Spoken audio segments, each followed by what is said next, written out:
Hello दोस्तों, मेरा नाम है हिमांशु राय और आज के इस वीडियो में हम एक इम्पॉर्टेंट फार्मूले का डेरिवेशन करेंगे और वो फार्मूला है F equal to r by two, जहाँ पे F जो है वो दर्पण की फोकस दूरी है और कैपिटल R वक्रता त्रिज्या है। तो आज के इस वीडियो में हम इसी फार्मूले को डिराइव करेंगे। तो आइए शुरू करते हैं अपना टॉपिक।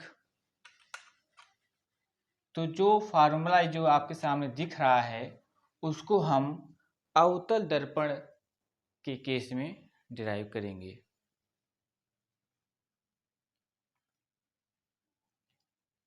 ये हमने लिया है अवतल दर्पण और ये है हमारा मुख्य अक्ष, इसका मध्य बिंदु ध्रुव है, ये वक्रता केंद्र C है और ये हमारा फोकस है। अब यहाँ से एक प्रकाश की किरण मुख्य अक्ष के समांतर आती है और दर्पण के तल से टकराने के बाद यह फोकस से चली जाती है। अब हम इस किरण को कोई नाम दे देते हैं। इसका नाम हमने दे दिया A और ये जो पॉइंट है इसको हमने नाम दे दिया M। ओके, अब हम वक्रता केंद्र C से एक लंब डालेंगे बिंदु M पर। ये क्या है? अभिलंब है। ओके, अब देखिए हमने पिछले वीडियो में मतलब जब मैंने पहला पार्ट बनाया था तो वहाँ पे मैंने आपको पार्ट 2 बनाया था, तो वहाँ पे मैंने रिफ्लेक्शन के बारे में बताया था और वहाँ पे मैंने ये भी बताया था कि आपतन कोण क्या होता है, परावर्तन कोण क्या होता है। तो अगर आप इस चीज़ को नहीं जानते हैं तो आप उस वीडियो को पहले देखिए, इसके बाद इस चीज़ को समझिएगा। वहाँ पे हमने पढ़ा था कि अभिलंब और आपतित किरण के बीच जो कोण होता है उसे आपतन कोण कहते हैं, यानी ये जो कोण है वो आपतन कोण है। और परावर्तन कोण हमने क्या पढ़ा था कि परावर्तित किरण और अभिलंब के बीच जो कोण होता है वो परावर्तन कोण होता है। और परावर्तन के दूसरे नियम में हमने ये पढ़ा था कि आपतन कोण और परावर्तन कोण दोनों इक्वल होते हैं, दोनों बराबर होते हैं। तो अब हम यहाँ पे क्या करते हैं कि आपतन कोण को थीटा मान लेते हैं। ओके, तो परावर्तन के दूसरे नियम से ये जो परावर्तन कोण है ये भी थीटा हो जाएगा। ठीक है, क्योंकि हम जानते हैं कि I इक्वल टू R होता है। अगर ये चीज़ें आपको पता नहीं है तो प्लीज़ आप मेरा जो वीडियो है पार्ट 2 का, उसको पहले आप देखिएगा। चलिए, ये तो हमारा हो गया आपतन परावर्तन कोण। अब अगर हम इस कोण की बात करें, कोण C, यानी कि कोण MCF कहिए, चाहे हम कोण C कह रहे हैं। ओके, ये कोण जो होगा इसका मान क्या होगा? इसका भी मान थीटा ही होगा। ठीक है, क्यों होगा आप देख रहे हैं। अच्छा, मैं इसका भी नाम दे रहा हूँ, इसको दे रहा हूँ B। ओके, अब यहाँ पे आप देखिए AM और BR ये दोनों क्या हैं? समांतर हैं एक दूसरे की। और ये जो लाइन है CM ये क्या है? तिर्यक रेखा है। तो ये जो कोण होगा और ये कोण, ये एक दूसरे के अंतः कोण कहलाते हैं और ये क्या होते हैं? बराबर होते हैं। ठीक है, जब दो परस्पर समानांतर रेखा होती है और एक तिर्यक रेखा कट करती है तो ये कोण इस कोण के बराबर होता है और ये कोण इस कोण के बराबर होता है। तो ये थीटा है तो इसके बगल वाला भी क्या होगा? थीटा होगा। अगर आपको ऐसे समझ में नहीं आ रहा है तो इसको एक दूसरे तरीके से भी समझ सकते हैं, जैसे कि आप Z बना दीजिए। ओके, Z ये वाला कोण इस कोण के बराबर होता है। तो यहाँ पे देखिए Z बना है ना ऐसे, तो ये कोण क्या है? इसके बराबर। ओके, चलिए, तो ये थीटा है तो ये भी थीटा हो गया।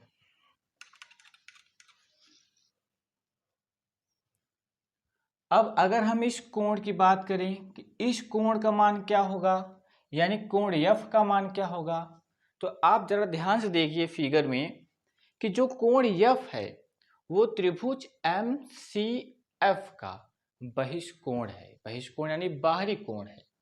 ओके, कोण F जो है हमारा, या इसको हम ऐसे भी कह सकते हैं, कोण F ही कहिए, कोण F जो है वो त्रिभुज MCF का बहिष्कोण है।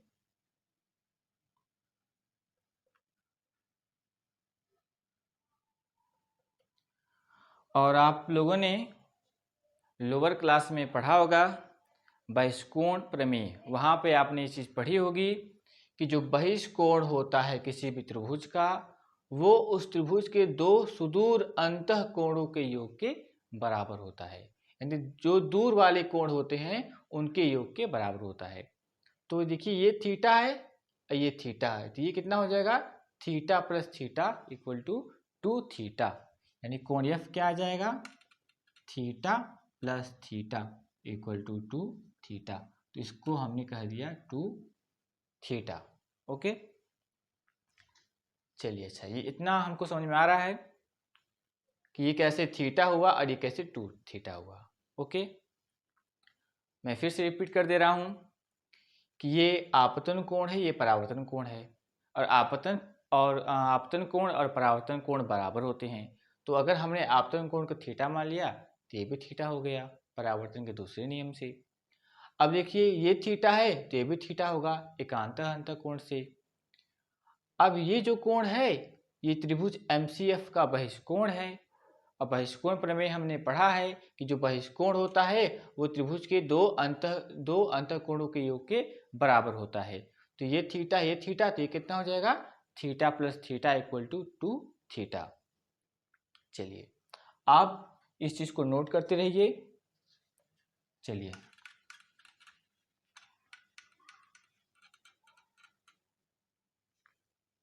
अब हम यहाँ पे क्या करेंगे, जो बिंदु यम है यहाँ से एक मैंने लाइन कुछ इस तरीके से इस मुख्य अक्ष पर डाल दी लंबवत, और मैंने इसका नाम दे दिया D यानी MD। बिंदु यम से हमने एक लंब खींचा इस मुख्य अक्ष के ऊपर यानी मुख्य अक्ष पर, और इसका नाम क्या है, MD है। ओके, अब देखिए जो हम फार्मूले का डेरिवेशन कर रहे हैं, ठीक है, जिस दर्पण के लिए कर रहे हैं उस दर्पण का द्वारक छोटा है। यानी हम ये मान के चल रहे हैं कि जो हमने दर्पण लिया है उसका द्वारक छोटा है, और उसी के लिए हम F इक्वल टू R/2 का डेरिवेशन कर रहे हैं। तो अब यहाँ पे आप देखिए कि जो हमारा MD है, या नहीं, जो पहले हमने क्या माना है कि जो हमारा दर्पण है उसका द्वारक क्या है, छोटा है। ओके, दर्पण का द्वारक क्या है, द्वारक जो है हमारा वो छोटा है,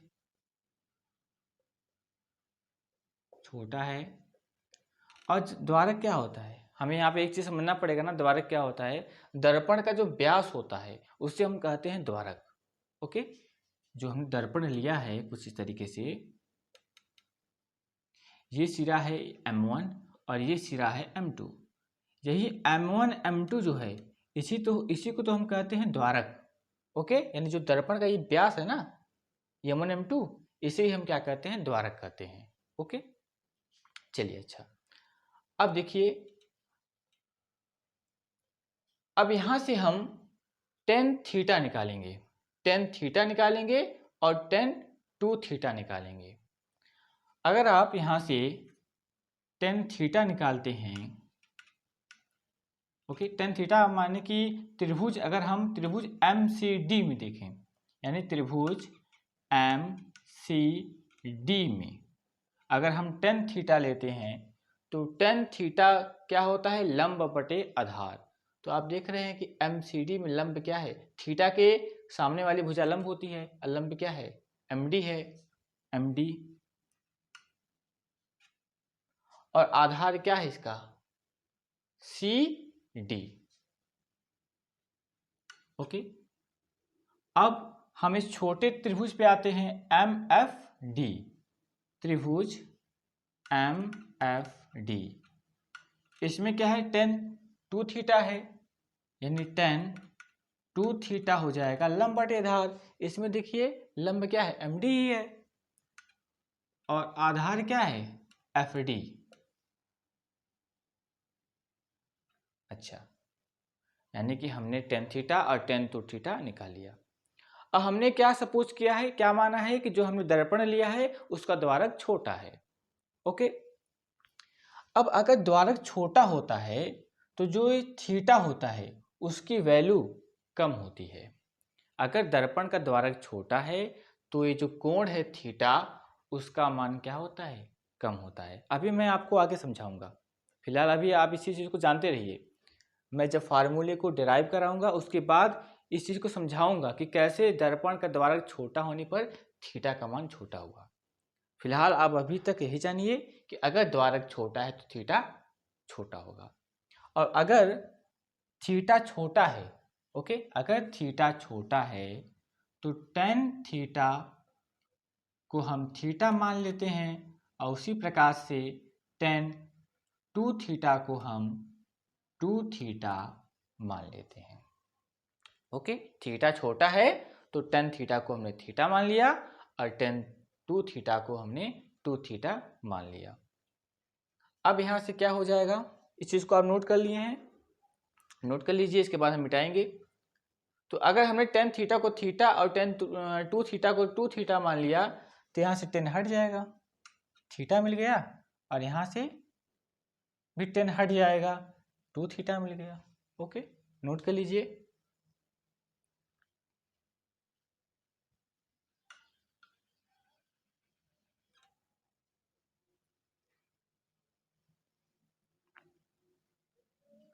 अब देखिए इसे हम इक्वेशन ए कर देते हैं।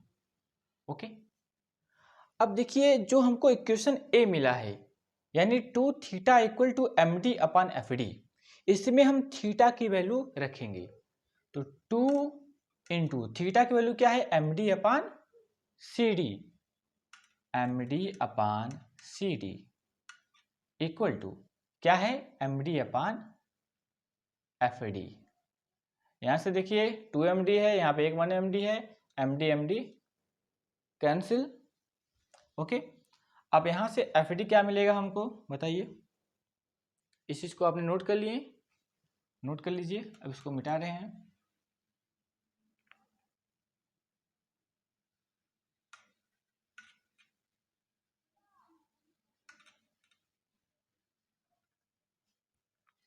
यहाँ से अगर हमको एफ डी निकालना हो तो एफ डी क्या हो जाएगा, एफ डी इक्वल टू हो जाएगा सी डी बाई टू। बोलिए होगा ना।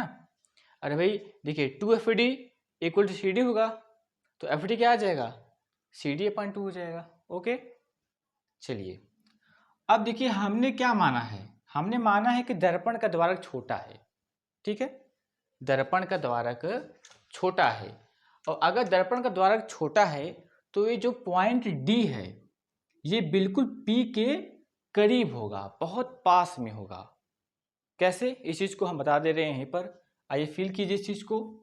मान लेते हैं कि ये दर्पण है, ओके, ऐसे अवतल दर्पण है ये सिरा है M1 और ये सिरा है M2, और यही M1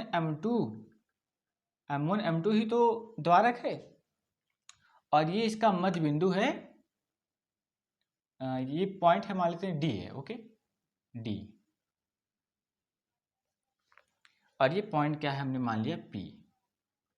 अब अगर द्वारक देखिए, द्वारक छोटा करते हैं इसको, द्वारक हमने यहाँ पे छोटा कर दिया इतना, ये देखिए अब ये द्वारक हो गया। अब देखिए D यहाँ पे आ गया, ठीक है ना। अब और छोटा द्वारक करते हैं हम। अब देखिए अब ये लाइन ऐसी हो गई, अब D और पास हो गया, यानी कि दर्पण का द्वारक जैसे जैसे छोटा होगा पॉइंट D जो है वो P के पास होता रहेगा। ठीक है ना, ये हमने आपको समझाने के लिए बताया है। तो द्वारक छोटा है तो D P के पास होगा, तो इस प्रकार से हम एफ डी को क्या लिख देंगे, एफ पी लिख देंगे। सॉरी, इसको हमने आर माना है क्या, अगर आर लिखा है तो आप लोग पी कर लीजिए, ठीक है ना। तो एफ डी को हम क्या लिख देंगे, एफ पी इक्वल टू, और सी डी है तो सी डी को हम क्या लिख देंगे, सी पी लिख देंगे, ठीक है। अब देखिए एफ पी क्या है, एफ पी तो फोकस दूरी है, ध्रुव और फोकस के बीच की दूरी को ही तो हम फोकस दूरी कहते हैं, और इसको हम स्मॉल एफ से दिखाते हैं। और सी पी क्या है, ध्रुव और वक्रता केंद्र के बीच की दूरी वक्रता त्रिज्या होती है, यानी r/2। तो ये हमारा प्रूफ हो गया F इक्वल टू r/2, यानी कि यह छोटे द्वारक वाले दर्पण पर लागू होता है। ओके, चलिए ये तो हमारा फार्मूला डिराइव हो गया। अब देखिए हम उस पॉइंट को जरा सा क्लियर कर दें जहां पे मैंने आपको बताया था कि अगर दर्पण का द्वारक छोटा है तो थीटा का वैल्यू जो है, थीटा का मान वो भी छोटा होता है। इस चीज़ को हम समझ लेते हैं। देखिए जब मैं आपको गोली दर्पण के बारे में बता रहा था तो वहाँ पे मैंने आपको पहली बात ये बताई थी कि जो गोली दर्पण होता है वो कांच के खोखले गोले का भाग होता है। ओके,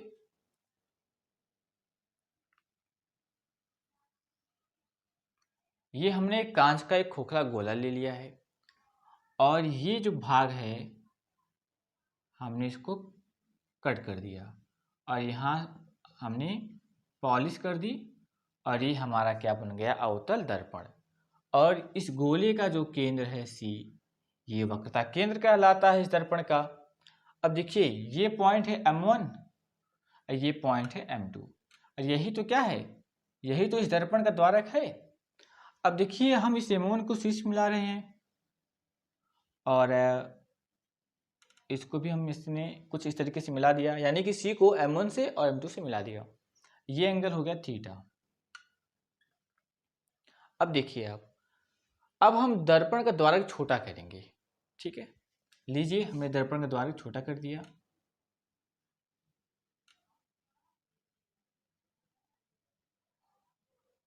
लीजिए यानी दर्पण इतना छोटा ले लिया। अब दर्पण का द्वारक ये हो गया M1 M2, देख रहे हैं ना। अब द्वारक क्या हो गया, छोटा हो गया। अब देखिए एंगल बनाइए आप यहाँ पे वक्रता केंद्र से। अब आप देख रहे हैं थीटा की वैल्यू क्या हो गई, कम हो गई। इसके पहले थीटा इतना बड़ा था, अब थीटा इतना छोटा हो गया। तो जैसे जैसे हम द्वारक कम करते जाएंगे थीटा की वैल्यू कम होती है, ठीक है ना। तो आज का ये वीडियो हम इसी समय समाप्त करते हैं और नेक्स्ट वीडियो में हम दर्पण समीकरण के बारे में बात करेंगे और ये बताएंगे कैसे दर्पण समीकरण को लागू करते हैं, और वहीं हम साइन कन्वेंशन यानी चिन्ह परिपाटी के ऊपर भी डिस्कशन करेंगे। तो मुझे उम्मीद है कि आपको ये वीडियो पसंद आई होगी, तो प्लीज़ लाइक कीजिए, शेयर कीजिए। और मेरा आप लोगों से एक रिक्वेस्ट है कि अगर आप लोग इस वीडियो को देख रहे हैं तो पूरा अंतिम समय तक देखिए, इसको टाइम दीजिए और अपने साथ पेन और कॉपी लिए रहिए और हर एक पॉइंट को नोट करते रहिए। धन्यवाद।